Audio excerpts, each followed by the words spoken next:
The massive space station called Nexus Prime floated in the darkness like a silver wheel. It was bigger than most cities, with lights twinkling across its surface like stars. Ships from 47 different alien species surrounded it, each one more impressive than the last. Some looked like crystal sculptures that caught the light. Others were smooth and dark, almost invisible against the black of space. They were all beautiful, all fast, all advanced. Then the human ship arrived. The Steadfast looked nothing like the other vessels. It was blocky and gray, with thick armor plating that made it look heavy and slow. Exhaust ports lined its sides, and large cooling fins stuck out at odd angles. Where other ships were graceful, the Steadfast was practical. Where others gleamed, it simply existed. Captain Hyunwoo Kim stood on the bridge of his ship, watching the station grow larger on the main screen. He was a tall man with graying hair and calm eyes that missed nothing. His uniform was neat but worn in places. He had been in space for 20 years, and it showed in the way he carried himself. "Take us in slowly," he said to the pilot. "No sudden moves. Let them look." Beside him, Engineer Dae-Eun Park checked her console. She was younger than the captain, with sharp eyes and quick hands. Her station showed the ship's power levels, all running perfectly. "They're already looking, sir," she said quietly. "And they're laughing." It was true. On the communication channels that all ships shared, voices were making jokes. The Velkari, who looked like giant insects with shining shells, made clicking sounds that their translators turned into mocking words. The Thornax, big reptiles with thick scales, growled their amusement. Other species joined in. The human ship was slow. The human ship was ugly. The human ship belonged in a museum, not at a summit of advanced civilizations. Lieutenant Ji-Ho Lee, the tactical officer, clenched his jaw. He was young and proud, eager to prove that humans belonged here. "Sir, should we respond?" he asked. "No," Hyunwoo said simply. "Let them laugh. Words are just air." The Steadfast moved into its assigned docking position. It took longer than the other ships because it moved more carefully. This made the alien delegates laugh even harder. Some sent messages to the human ship, offering to tow them in faster. Others suggested that humans might want to buy real ships from civilized species. Ambassador Yuna Choi heard all of this from her quarters. She was the human diplomatic representative, chosen because she could speak 17 alien languages and never lost her temper. But today her temper was close to breaking. She had worked for 3 years to get humans invited to this summit. Now they were being treated like children who had wandered into an adult gathering. She walked onto the bridge. "Captain," she said, "I know what you're thinking. Stay calm, don't react, let our actions speak for us. But how can our actions speak if no one will listen?" Hyunwoo turned to face her. "They'll listen, Ambassador. Maybe not today, but they will listen." The station's docking clamps grabbed the Steadfast with a heavy clang. The ship was secure. The summit could begin. Inside Nexus Prime, the main assembly hall was enormous. It had been built to hold thousands of delegates from dozens of species, all with different needs. Some breathed different air, so they sat in sealed chambers. Others needed different gravity, so they floated in special fields. The hall was a marvel of engineering, and it made humans look even more ordinary by comparison. The human delegation took their seats in a small section near the back. There were only 12 of them, compared to hundreds from other species. Yuna sat in front with Hyunwoo beside her. Dae-Eun and Ji-Ho sat behind them, representing the ship's crew.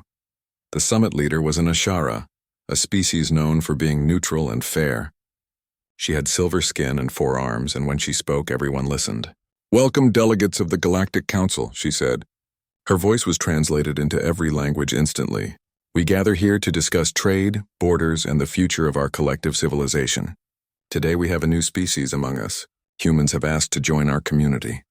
A wave of whispers moved through the hall. Some were curious. Most were dismissive. The Velkari ambassador stood up. His shell was decorated with medals and honors. "We have reviewed the human application," he said. His clicking voice was sharp. "We find their technology lacking. Their ships are slow.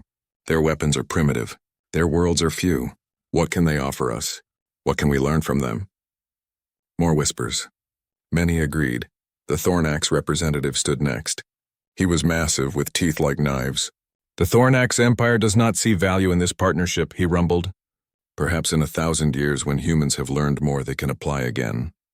Yuna started to stand, but Hyunwoo put a hand on her arm. Not yet, he whispered. Let them finish. One by one, species gave their opinions. Most were negative. Some were insulting. A few were simply indifferent. No one spoke in favor of humanity. Then something strange happened. Dayan's portable console beeped softly. She looked down at it and frowned. Captain, she whispered, I'm getting odd readings from the system's edge. What kind of readings? He asked quietly, like a tear in space. But the pattern is wrong. It's not natural. Hyunwoo leaned forward. How big? Getting bigger, Daeun said. Her fingers moved quickly across the screen. Sir, I think we should warn someone. Back in the assembly, the Ashara leader was calling for votes on various proposals. None involved humans. Hyunwoo stood up, interrupting the proceedings. Excuse me, he said loudly. All eyes turned to him. We're detecting an anomaly at the system's edge. It could be dangerous. We should investigate. The hall fell silent. Then someone laughed. Then many laughed. The Velkari ambassador made a clicking sound that meant contempt. The humans have been here for 1 hour, and already they cry danger. Perhaps your sensors are broken like your ships. More laughter. The Ashara leader raised one hand. Captain Kim, we have the finest detection systems in the galaxy. If there was danger, we would know. Please sit down. With respect, Hyunwoo said. Our engineer is very good at her job. The readings are clear. Something is coming. Nothing is coming, the Thornax representative growled. Except perhaps the end of this pointless discussion about human membership. Sit down. Hyunwoo looked at Daeun. She nodded, confirming the readings. He looked at Yuna, who shook her head slightly, warning him not to push further. He looked at Jiho, who was watching the tactical displays with growing concern. Finally, he sat down. The summit continued. Discussions about trade routes and military alliances filled the hours. Ships came and went from the station conducting business. The aliens focused on their own interests, making deals and forming partnerships. And at the edge of the system, in the dark between stars, the tear in space grew wider. No one was watching. No one was ready. No one except the crew of the Steadfast, who kept monitoring their sensors even though no one would listen. Daeun watched the anomaly grow and ran calculations. The numbers troubled her. This was not random. This was deliberate. Someone or something was creating this tear, and they were doing it slowly, carefully so no one would notice until it was too late. Captain, she said during a break in the proceedings, we need to leave now. We can't, Hyunwoo said. We'd look like cowards. Better cowards than dead, she replied. He smiled slightly. We didn't come here to run at the first sign of trouble. We came here to prove we belong, so we stay. The summit went on into the night by station time. Humans sat quietly in their corner, ignored by almost everyone. And in the darkness outside, something vast and hungry was opening its eyes. The second day of the summit began with demonstrations. Each species wanted to show off their best technology, their fastest ships, their most advanced weapons. It was a parade of power, and everyone wanted to be impressive. The demonstration area was a section of space near the station, marked with sensor buoys. Ships would enter, perform their capabilities, and return. Thousands of delegates watched from observation decks, making notes and comparing results. The Velkari went first. Their ships were beautiful, shaped like teardrops made of silver metal. They moved with impossible grace. The lead vessel activated its quantum tunneling drive and simply disappeared. One moment it was there, the next it was gone. The sensors showed it had jumped 50 light-years away in less than a second. 500 times the speed of light, the announcer said. The Velkari set the standard for fast travel. The observation deck filled with impressed sounds. The Velkari delegates stood taller, their shells gleaming with pride.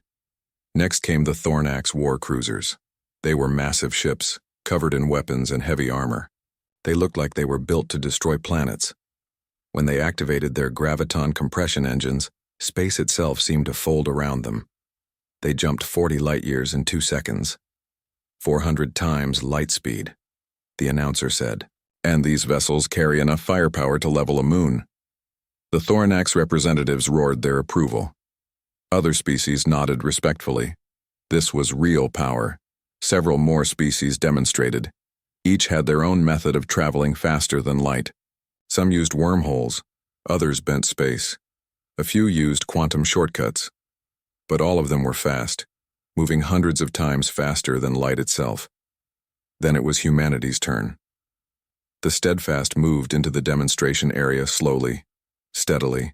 On the observation deck, delegates whispered and pointed. Some laughed openly. Navigator Tae-Min Song sat at his console on the bridge, plotting the jump with perfect precision. His hands were steady, even though he knew everyone was watching. "Ready when you are, Captain," he said. Hyunwoo nodded. "Engage FTL drive." The Steadfast activated its fusion pulse drive. The ship glowed for a moment as energy built up. Then it jumped. It moved 15 light-years in about 10 seconds. Silence filled the observation deck. Then laughter. Loud, mocking laughter. 150 times light speed, someone said. That's barely faster than the old Ashara cargo ships. Are we sure that's a military vessel? Another voice asked. It moves like a garbage hauler. The Velkari ambassador stood up, spreading his forearms wide. My friends, I propose we take a collection. We should donate some real engines to our poor human neighbors. Clearly they need help. The observation deck erupted with laughter. Even species that had been quiet before joined in. It was too much. The humans were too far behind. On the bridge of the Steadfast, Jiho's face turned red. Sir, permission to respond on the open channel. Denied, Hyunwoo said calmly. They're just words, Lieutenant. But sir, they're making us look like fools. We're making ourselves look exactly how we need to look, the captain replied. His voice was quiet but firm. Trust me. Back on the station, Ambassador Yuna sat in a diplomatic lounge with representatives from smaller species. She was trying to make alliances, trying to find anyone who would support humanity's membership. But the demonstrations had hurt their chances. I'm sorry, Ambassador, a small furred alien said kindly. Your people seem nice, but the Council only values strength, and your ship. Well, I understand, Yuna said, keeping her voice level. Thank you for your honesty. She left the lounge and found a quiet corner. For the first time since arriving, she allowed herself to feel frustrated. 3 years of work, 3 years of careful diplomacy, all wasted because of one demonstration. Her communicator buzzed. It was Hyunwoo. Ambassador, can you come to the ship? We need to discuss something. Something in his voice made her move quickly. On the Steadfast, the senior crew had gathered in the conference room. Da-In had charts and sensor data displayed on every screen. Taemin was cross-referencing star maps. Jiho monitored tactical information. A new face was there too, Suho Kang, the weapons specialist who usually worked deep in the ship. Show her, Hyunwoo said. Da-Yun brought up a 3D image of the anomaly. It hung in the air like a wound in space, purple and black and growing. It's definitely not natural, she said. The pattern is too precise. Someone is creating this, cutting through dimensions. For what purpose? Yuna asked. Unknown. But look at this. Da-Un changed the image. I've been monitoring energy signatures from the other side. There's something there. Something big. A lot of big things. Ships? Yuna asked. Maybe. Or maybe something worse. Taemin spoke up. I've checked historical records. 3 systems in this sector went silent about 50 years ago. No distress calls, no warnings. They just stopped communicating. The Council sent investigation teams, but they found nothing. All the planets were stripped clean of resources. You think this is related? Yuna asked. I think something eats civilizations, Taemin said. And I think it's coming here. Suho added his information. I've been quietly scanning the alien defense systems. The station has shields but almost no weapons. It's a diplomatic center, not a fortress. Most of the ships here are built for speed, not fighting. If something attacks, they'll run. But the FTL inhibitor, Jiho said, pointing to another display. If whatever is coming has technology that can block FTL drives, they won't be able to run. They'll be trapped. The room fell silent. Everyone understood the implications. Have you tried warning the Council again? Yuna asked. Twice, Hyunwoo said. Both times we were dismissed. The Ashara say their sensors show nothing wrong. The Velkari suggested we repair our broken equipment. The Thornax told us to stop wasting everyone's time. They won't listen, Daun said bitterly. They think we're stupid. They think our technology is primitive. They won't take warnings from people they look down on. Yuna paced the room. So what do? We can't force them to evacuate. We can't make them take us seriously. Hyunwoo leaned back in his chair. We prepare. We get the ship ready for combat. We plan for the worst. Combat? Yuna looked shocked. Captain, we're one ship. If there's really something dangerous coming, we should leave. We should go back to Earth and warn them. We could do that, Hyunwoo agreed. We could run. But there are thousands of people on that station. Other species might have laughed at us, might have dismissed us, but they don't deserve to die because they were rude. Jiho straightened in his chair. We're staying to protect them? The same people who mocked us? Yes, Hyunwoo said simply. That's what humans do. We don't run when others need help, even if they don't like us. Suho smiled slightly. Besides, they haven't seen what the Steadfast can really do. They think we're slow. They have no idea. Daeun nodded, understanding. Should I begin preparations? Yes. Bring all systems to full readiness. Do it quietly. Let them keep laughing. Over the next several hours, the crew of the Steadfast worked in secret. Daeun redirected power flows to systems that had been dormant. Suho prepared weapons that the aliens didn't know existed. Taiman calculated combat vectors. Jiho studied the tactical situation, looking for weaknesses in the approaching threat. Meanwhile, the summit continued. Trade deals were made. Alliances were formed, speeches were given. The human delegation was mostly forgotten, sitting in their corner, saying little. The Velkari ambassador gave a long speech about the importance of technological advancement. He used humanity as an example of what happens when species develop too slowly. Look at them, he said, gesturing toward the human section. Still using fusion drives. Still building heavy, slow ships. They are a warning to us all about falling behind. The assembly applauded. The humans said nothing. That night, by station time, a party was held. Diplomats from every species mingled and celebrated successful negotiations. Music played, strange and beautiful. Food from 100 worlds filled long tables. The humans were invited but not welcomed. They stood together near one wall, politely holding drinks they didn't taste. A young Thornax approached Yuna. He seemed less hostile than his elders. I am sorry for the treatment you have received, he said quietly. Not all of us believe you are inferior. Thank you, Yuna said. That means more than you know. But I must ask, the Thornax continued. Why do your ships move so slowly? Surely you know how to build better drives. Yuna smiled. Our ships move exactly as fast as they need to. Sometimes speed isn't everything. The Thornax looked confused but nodded politely. Later, Yuna stood with Hyunwoo on an observation deck, watching the stars. Are we making a mistake? She asked. Staying here? Maybe, Hyunwoo said. But it's the right mistake to make. At that moment, alarms began to sound throughout the station. Red lights flashed. Emergency announcements echoed through the corridors in every language. On every sensor screen, the same image appeared. The anomaly at the system's edge had torn fully open, and something was coming through. Not one ship. Not 10. Hundreds. Maybe thousands. They poured into the system like locusts, dark and hungry and vast. The time for warnings was over. The battle was about to begin. The party ended in screams. Delegates ran in every direction, trying to reach their ships. The beautiful music was replaced by alarm sirens and panicked voices in dozens of languages. Drinks spilled.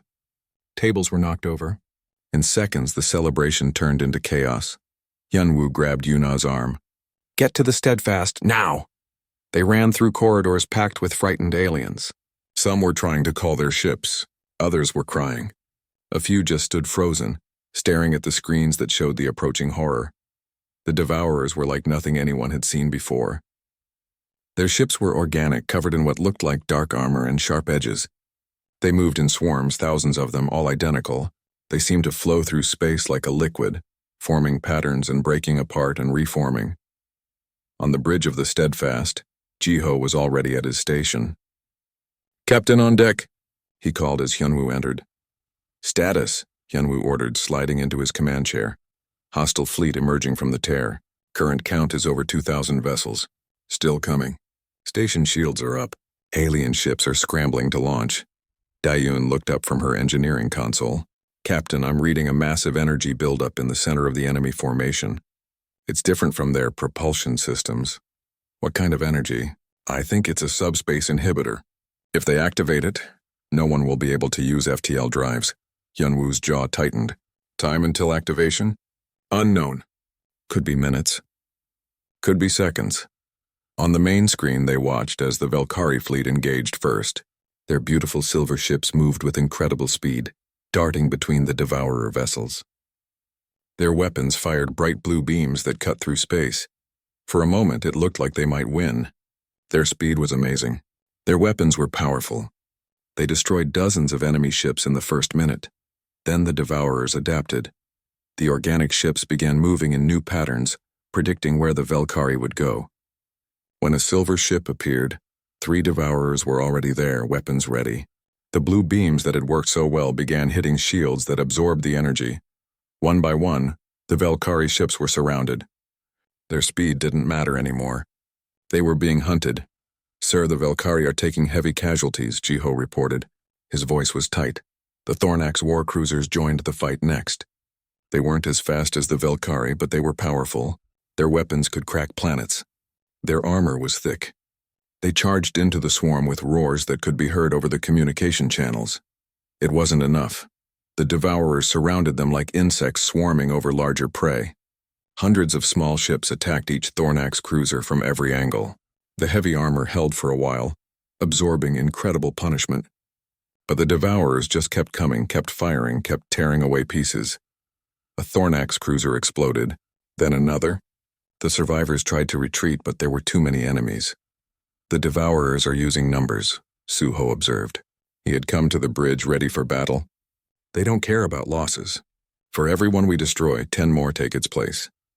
"Classic swarm tactics," Hyunwoo said. "They overwhelm with numbers and adaptation." Then the worst happened. A pulse of energy spread out from the center of the Devourer fleet. It was invisible to the eye but clear on every sensor. When it reached the alien ships, their FTL drives shut down. Every single one. On the communication channels, panic turned into terror. The Valkyrie tried to activate their quantum tunneling drives, but nothing happened. The Thornax attempted graviton compression, but the engines wouldn't engage. Other species tried their own methods, but all failed. The inhibitor field covered the entire system. No one could escape. "They're trapped," Daewon whispered. The Ashara station master's voice came over the emergency channel. She tried to sound calm, but fear leaked through. All ships. This is Nexus Prime. We are under attack by unknown hostiles. FTL systems are offline. We need immediate assistance. Any ship that can fight, please help defend the station. There are 200,000 civilians here. The remaining alien ships tried to form a defensive line, but they were designed for speed and escape, not for sustained combat. They fought bravely, but they were losing. More ships exploded. Debris filled the space around the station. The beautiful vessels that had looked so impressive yesterday were being torn apart today. On the Steadfast, Hyunwoo stood up. "Lieutenant Jiho, can we break through to the Devourer command ship?" Jiho studied his tactical display. "It's in the center of their formation. We'd have to go through thousands of enemy vessels. Can we do it?" Jiho looked at the captain, then smiled. "Yes, sir. If we do it the human way." "Then we do it the human way." Hyunwoo turned to his crew. "All hands, battle stations. Engineer Park, I need everything you've got." Dayun's fingers flew across her console. "Rerouting power to the overdrive systems. Preparing heat dissipation. This is going to get rough." "Medical Officer Bora," Hyunwoo called. "Prepare for casualties and extreme G-forces." Borahan's voice came back over the internal channel. "Medical bay ready, Captain. We won't let you down." The Steadfast began to move, but it didn't head away from the danger like other ships were trying to do. It turned toward the swarm, toward the center of the enemy fleet, toward the source of the inhibitor. On the station, delegates watched in confusion. The slow human ship was approaching the battle. What were they thinking? Why weren't they running? Are the humans surrendering? Someone asked. Maybe their drives are already damaged, another said. But Yuna, watching from the station's command center where she had taken refuge, knew better. No, she said softly. They're not surrendering. They're attacking. The Velkari ambassador, his shell cracked and smoking from his escape pod's rough landing, stared at the screens. That's suicide. They're too slow. They'll never make it. The Steadfast approached the Devourer formation at what looked like normal speed. Enemy ships moved to intercept. Their weapons fired dark red beams that struck the human ship's armor. The Steadfast took the hits. Sparks flew. Hull plating scorched. But the ship didn't slow down. Armor holding, Daun reported. Minor damage to sections 7 and 12. Keep going, Hyunwoo ordered. More Devourers attacked. More weapons fired. The human ship was getting hit from every angle now. Any other vessel would have been destroyed already. But the Steadfast was built for punishment. Its thick armor, the armor that made it look heavy and slow, absorbed the enemy fire. Sir, we're taking damage faster than the repair systems can handle, Dayan said. Understood. Keep all power to engines, Taemin called out from navigation. Course plotted to the command ship. Distance 2 million kilometers. Time at current speed 40 minutes. We don't have 40 minutes, Jiho said, watching the tactical display. More alien ships were being destroyed. The station's shields were weakening. Hyunwoo looked at Da-un. Can we do it? She met his eyes and nodded. Yes, sir. But once we start, we can't stop. Then we don't stop. He sat down in his command chair and gripped the armrests. All crew secure for acceleration. Navigator Song, give me a clean line to that command ship. Weapons Officer Kang, prepare kinetic projectiles. Engineer Park, he paused. Show them what human engineering really means, Dayan smiled. It was not a nice smile. It was the smile of someone about to prove everyone wrong. Her fingers moved across her console, entering commands she had been practicing for years but never used in real combat. Activating sublight overdrive, she said. All crew, brace for acceleration. Deep in the heart of the Steadfast, the fusion pulse drives that everyone thought were primitive began to do something no alien had ever seen. They didn't prepare for a jump. They didn't build up energy for FTL. They just pushed. The ship began to accelerate. Not slowly. Not carefully. It accelerated like a missile, like a bullet, like a force of nature that couldn't be stopped. On the station, every sensor suddenly locked onto the human ship. The readings made no sense. That's impossible, a technician said. They're accelerating in real space. They're already at 0.2 light speed, 0.3, 0.4. The Velkari ambassador watched in shock. How are they doing that? Yuna allowed herself a small smile. You asked why our ships look the way they do. You laughed at the heavy armor, the cooling systems, the exhaust ports.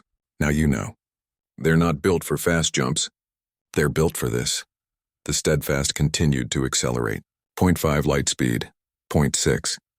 The ship was moving so fast now that it left a trail of energy behind it. Devourer ships tried to intercept, but they were too slow. The human vessel was past them before they could react.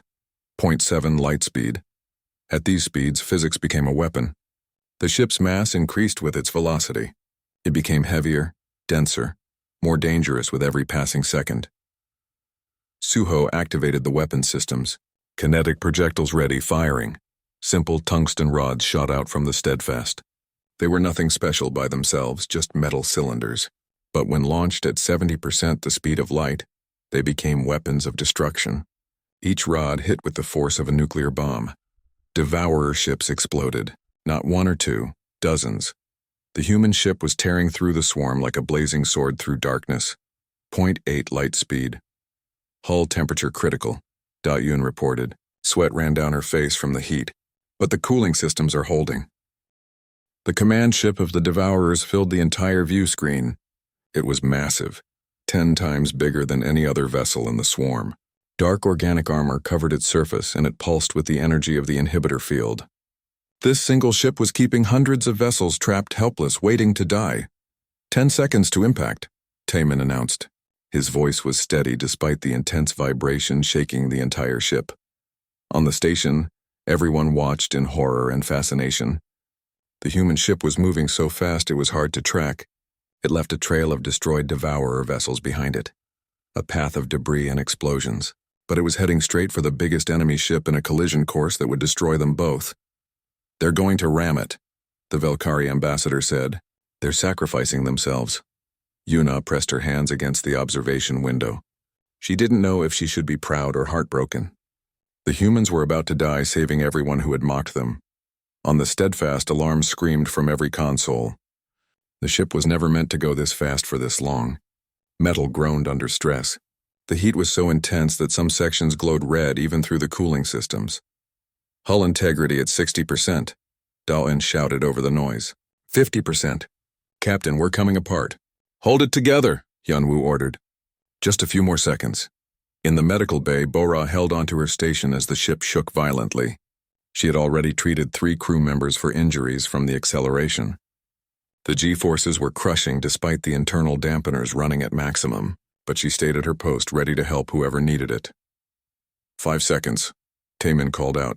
Suho fired every kinetic weapon the ship had, launching a final barrage at the command ship. The tungsten rod struck the enemy shields at relativistic speeds, and the shields shattered like glass. The way was clear. 2 seconds, Jiho gripped his console. He was young and had never been in real combat before. But he showed no fear, only determination. If they were going to die, they would die doing their duty. 1 second, brace for impact, Hyunwoo shouted. The Steadfast hit the Devourer command ship at 85% the speed of light. The universe seemed to hold its breath. The impact released energy, equivalent to a star exploding. Light filled the screen, so bright it hurt to look at. A shockwave of pure force expanded outward, throwing nearby ships aside like toys. The command ship, massive and powerful and ancient, simply ceased to exist. It was torn apart on a molecular level by the impossible forces. And then, impossibly, miraculously, the Steadfast emerged from the other side. The ship was wounded. Huge sections of armor were gone. Parts of the hull were exposed to space. Small fires burned in several areas, but the ship was intact. The structural frame had held. "The crew was alive. Status!" Yunwoo called out, pulling himself back into his chair. The impact had thrown everyone around despite the safety harnesses. "We're alive," Daoun said, sounding amazed. "We're actually alive." "How are we alive?" "Report," Hyunwoo insisted.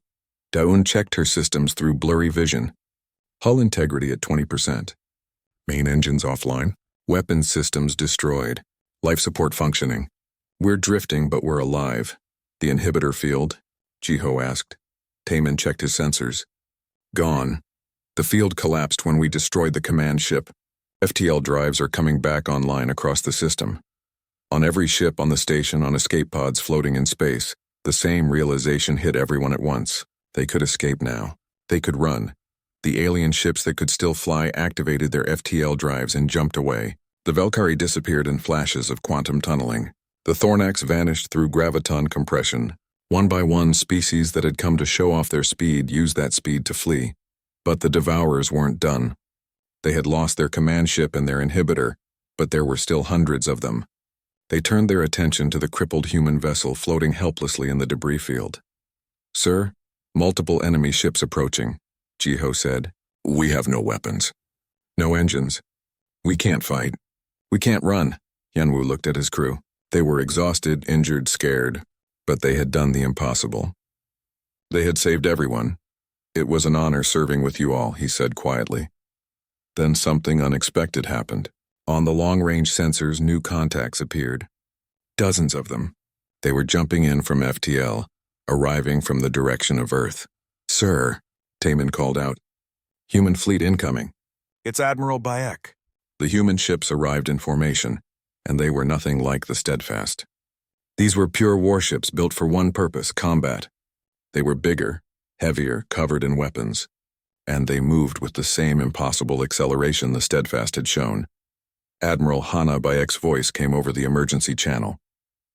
"Devourer fleet, you have attacked a human vessel and threatened a peaceful gathering.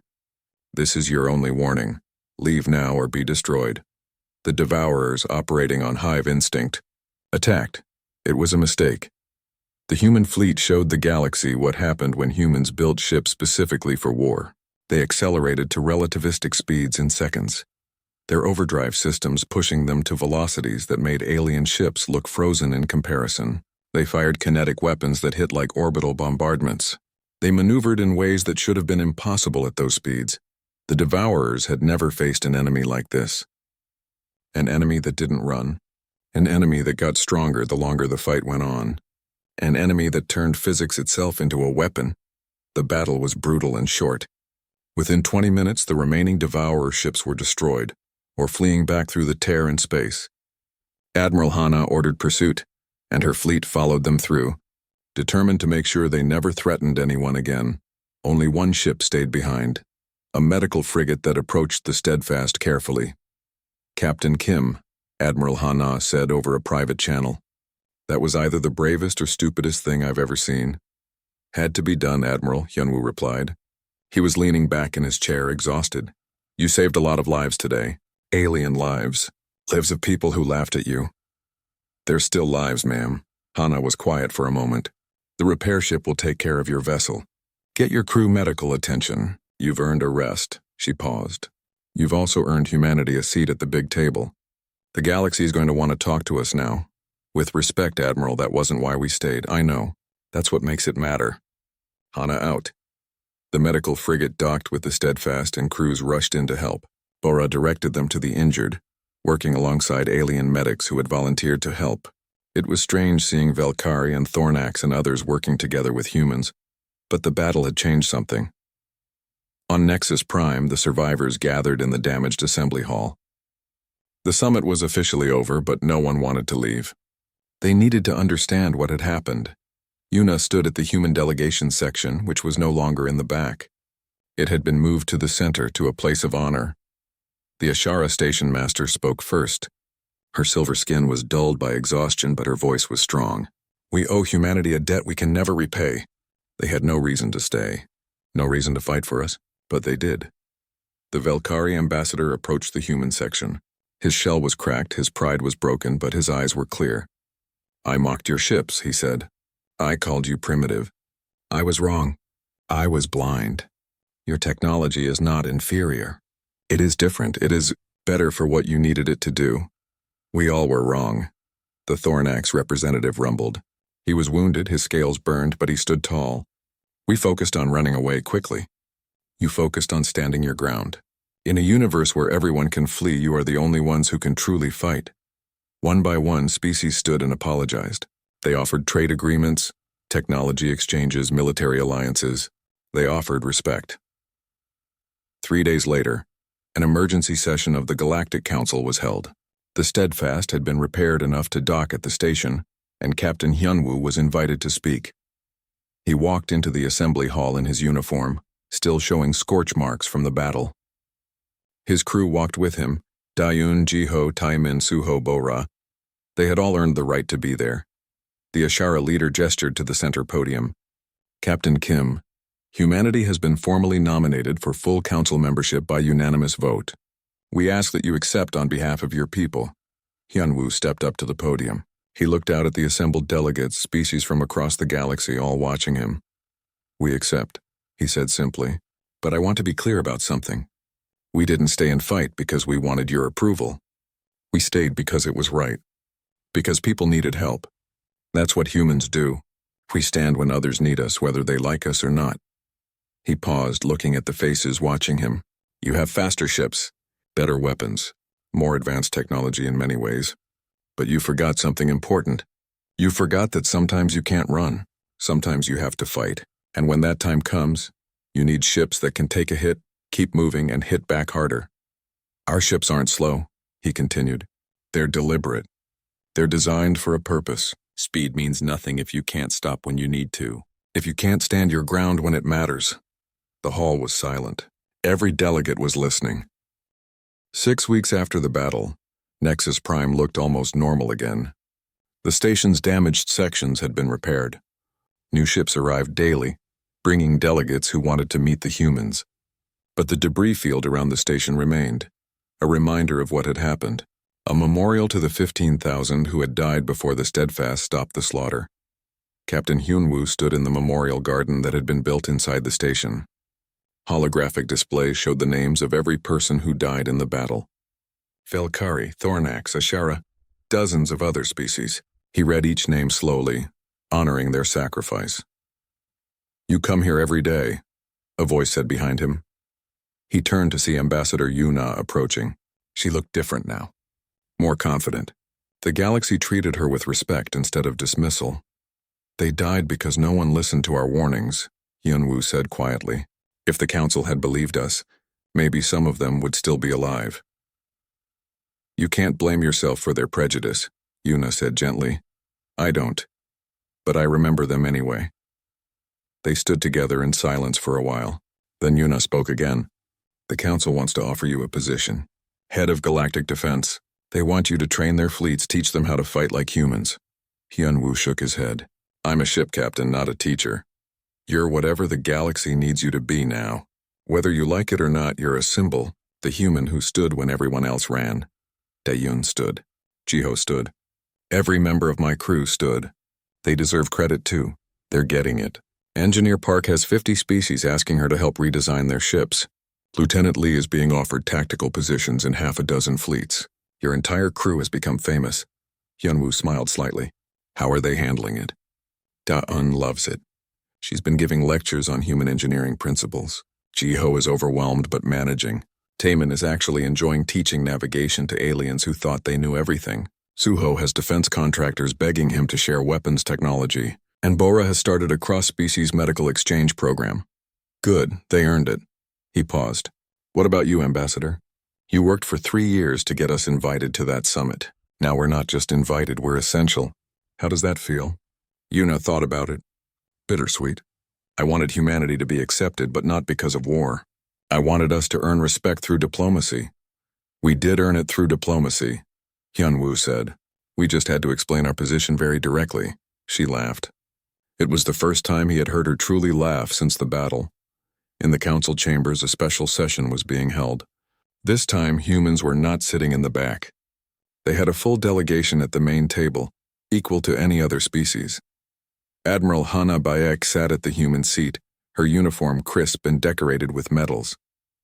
Beside her was a civilian, Dongwoo Im, a scientist who had helped develop humanity's unique drive systems.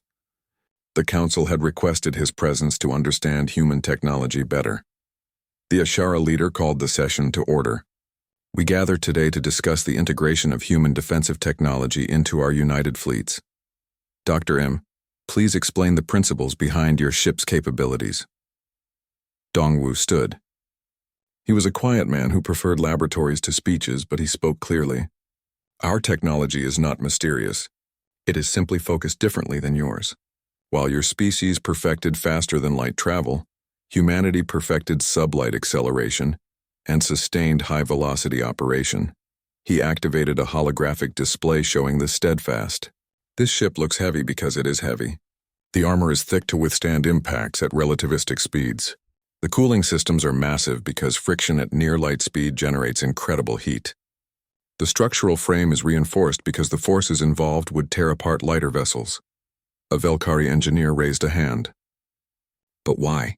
Why focus on sublight speed when FTL is clearly superior for travel? Because, Dongwoo explained, Earth's location was exposed to hostile aliens before we had FTL technology. We couldn't run away. We had to defend our home system, so we built ships that could fight anywhere in the system at speeds that made distance irrelevant. A ship that can reach 75% light speed can cross a solar system in hours, not days. The Thornax military commander leaned forward. And the kinetic weapons? Simple physics. At relativistic speeds, anything becomes a weapon. A tungsten rod moving at 70% light speed hits with the force of nuclear weapons. We don't need exotic energy weapons or quantum disruptors. We just need mass and velocity. It's brilliant, a small furred alien said. Primitive in concept but brilliant in execution. Not primitive, Admiral Hana corrected firmly. Focused. There's a difference. The Velkari ambassador spoke up. We have been analyzing the battle data. Your ships can also maneuver at these speeds in ways ours cannot. How? Dongwoo smiled. Because we had to. Fighting in a star system means constant course corrections, dodging planets and asteroids and debris. Your ships are optimized for straight-line FTL jumps. Ours are optimized for combat maneuvering at any speed. The fusion pulse drives can vector thrust in multiple directions. allowing turns that would tear apart conventional engines. Could our ships be retrofitted? The Thornax asked. No, Dongwu said bluntly. Your ships are too light, too fragile for this kind of stress. You would need to completely rebuild them with heavier frames, better cooling, stronger structure. Essentially, you would need to build new ships. Then teach us how to build them, the Ashara leader said. Humanity will share this technology? Admiral Hana stood. Yes, but under conditions. First, any species that receives this technology must sign a non-aggression pact with Earth. Second, the technology cannot be used against human vessels or interests. Third, we maintain oversight on how it's implemented. Those are fair terms, the Velkari ambassador said. Others nodded agreement. There's one more thing, Hana added. This technology is defensive in nature. It's meant to protect, not conquer. Any species we catch using human-designed ships for unprovoked aggression will lose access to all human technology and face our fleet. We will not allow our innovations to become tools of oppression. The hall was quiet. Then the Ashura leader spoke. The Council agrees to these terms. Humanity has proven they think about consequences, not just capabilities. We trust you to guide us.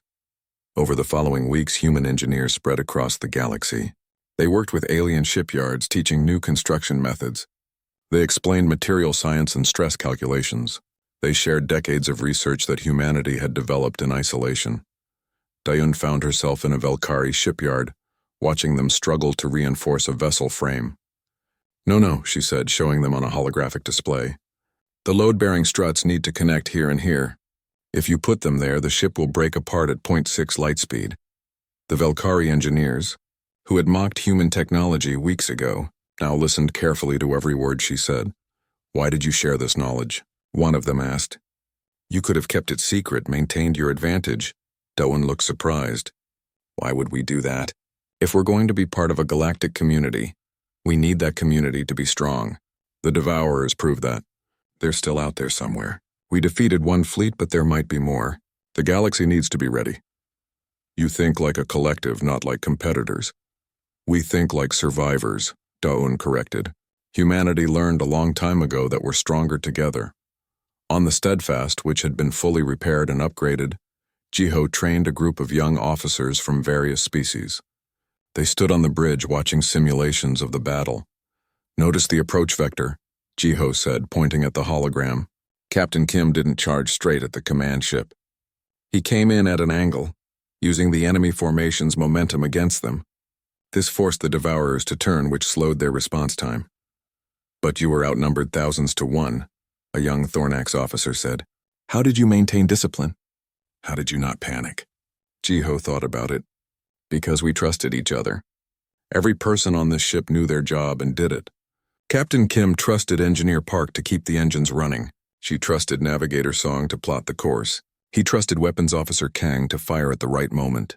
Trust is what holds a crew together when everything else is falling apart. That's not something we can learn from a manual, another student observed. No, Jiho agreed. It's not. That's why experience matters. That's why training matters. That's why you drill and practice until the actions become instinct. The students looked at each other. They had come from species that valued individual glory and personal achievement. The idea of collective trust was foreign to many of them. Your species fights as one unit, the Thornax said slowly. That's your real advantage, isn't it? Not just the technology. Yes, Jiho said. Technology is just tools. People make the difference. Back on Earth, the response to humanity's sudden fame was mixed. Some people celebrated. Finally, humans were recognized as equals in the galaxy. Others worried. Would this bring more danger? Would Earth become a target? Hyunwoo returned home for the first time in 6 months. He stood in his small apartment looking at the pictures on the wall. His family, his friends, the life he had before becoming famous. His communicator buzzed. It was Yuna.